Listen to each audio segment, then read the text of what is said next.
সারাদিন বাংলার পক্ষ থেকে আজকে আমরা এসে উপস্থিত হয়েছি কলকাতার জাদুঘরে। আর আজকে আপনাদেরকে আমরা এখান থেকে দেখাবো মানুষ কিভাবে উৎসবের আমেজে কাটাচ্ছে এই বছর শেষের এক দুটো দিন। আসুন দেখে নিই।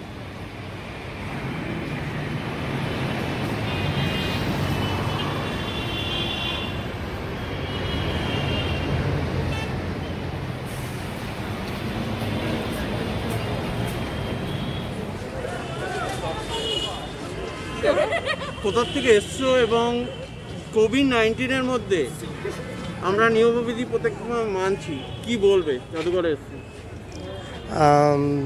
আমরা এতদিন নিয়ম মেনেই সব কিছু নিয়ম কোথাও বেরোয়নি, কোভিড-19 মেনেছি।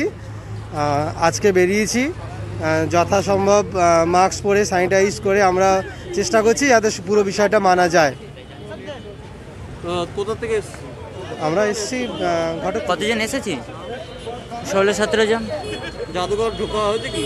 জাদুঘর না ঢোকা হয়নি। তো জাদুঘর ঢুকতে হ্যাঁ, সব কিছুই দেখা হয়েছে, ওইটাই দেখা হয়নি। টাইম ছিল না, অন্য জায়গায় যেতে হবে আবার দেখতে। এখানে এসেছি তখন অনেক বেলার দিকে একটু এসেছি, ওই 11:30টার দিকে। ওরা 16 থেকে 17 জন গ্রুপে এসছে, বন্ধুবান্ধব মিলে, এবং জাদুঘর দেখতে এসছে। আমি আর প্রীতম মুখার্জি আজকে জাদুঘরে এসেছি। জাদুঘরে খালি আমি গেটে দেখাবো, লম্বা লাইন ছিল। একটু আগে যখন আমি ঢুকছিলাম গেটের কাছে লম্বা লাইন ছিল, কিন্তু একটা নিয়মবিধি মেনে স্ক্যানিং করা হচ্ছে, সেটাও আমরা লক্ষ্য করে নিয়েছি সারাদিন বাংলার থেকে। এখানে অনেক মানুষ এসছে, একটু জিজ্ঞেস করবো। এই দিদি দাঁড়িয়ে আছে। দাদা, কোথা থেকে এসছেন? আমরা এসেছি সেই সুভাষগ্রাম।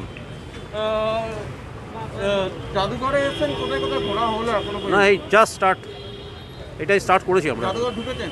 ঢুকবো, টিকিট কাটা হয়েছে। টিকিট কাটা হয়েছে অনলাইনে কাটছে না? না, কাউন্টার। দেওয়া হয়েছে কি?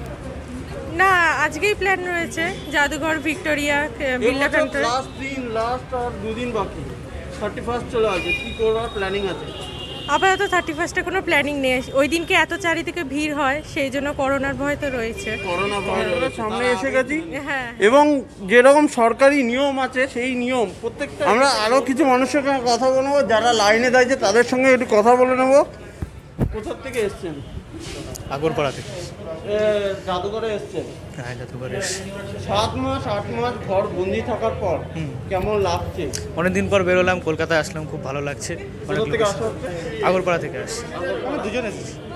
7-8 মাস আমরা প্রায় বন্দি ছিলাম, মানে মিডিয়ার লোক না, আপনারা বন্দি ছিলেন। কেমন অনুভূতি করেছেন? অবশ্যই ভালো লাগছে, এতদিন পর বাইরে বেরোনো, একটু আনন্দ করে একটু ঘোরা, খুবই ভালো লাগছে। তবে বিধি মেনে কি? অবশ্যই মানতে তো হবেই। আপনি কোথায় এসেছেন? पटना আচ্ছা, घूमने के लिए आए हैं। এরকম আরও পরিবার এসছে যারা এখানে উপস্থিত আছে। আমি একটু কথা বলে নেব। কোথা থেকে এসছেন দাদা? আমরা উল্টোডাঙ্গা থেকে আসছি। এই যে 7-8 মাস আমরা যে বন্দি ছিলাম কোভিড-19-এর জন্য, কেমন লাগছে? কোভিড-19 তো অনেকের রুজি সব বন্ধ হয়ে গেছে, খুব সমস্যা হয়েছে, খুব মানুষের কষ্টই হয়েছে বেশি, প্রচণ্ড কষ্ট সমস্ত মানুষেরই। এখন আবার শোনা যাচ্ছে আবার নতুন করে নাকি একটা করোনার ঢেউ আবার একটা আসছে ব্রিটেন থেকে, যেটা শোনা যাচ্ছে।